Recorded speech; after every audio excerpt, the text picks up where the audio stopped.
Ayun guys, oh, yan, tingnan nyo guys. Ito ang front bumper na Xpander. Yes, yun na, tinatanggalan yung clearance lamp sa may left side. Tapos, sa right side, tingnan natin guys. Tingnan guys sa clip, yung mga clip sa gilid. Tanggal natin.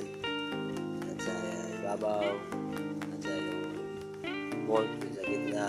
Kaya tinatanggalan natin guys. Yung front bumper at yung sa pag-lamp. Ayan guys, ito guys. Lagyan natin ng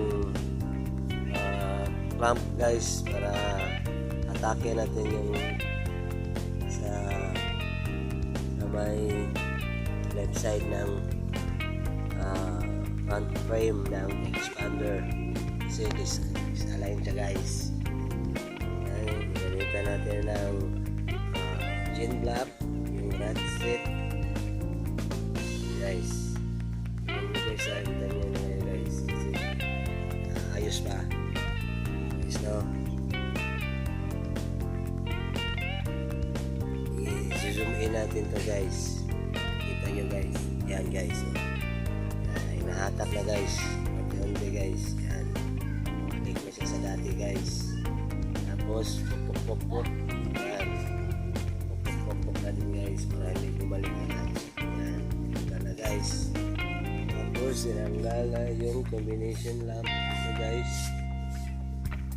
Pupukin yung sa ibabaw ng combination lamp frame.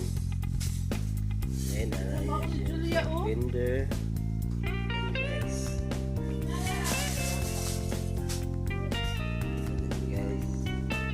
Tapos guys, yan, balik na natin yung combination lamp. Yan guys. Tapos yung front bumper, balik na natin. Yan guys, balik na natin. Tapos pinilig na rin natin yung clearance lamp sa may right side.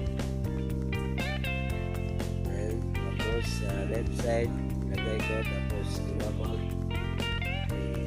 tingnan ko yung alignment, tapos pinilig ko yung clearance lamp guys na guys. Tapos yung radiator grill, yan ko na, binalik ko na yung upper cover. Nilagay ka na ng clip guys sa gilid guys. Ngayon guys, tinanggal ko yung pag-lamp cover sa right side kasi disalign yan guys. Ayan guys, wala na guys. Yan na guys, tapos na guys. Bye bye guys.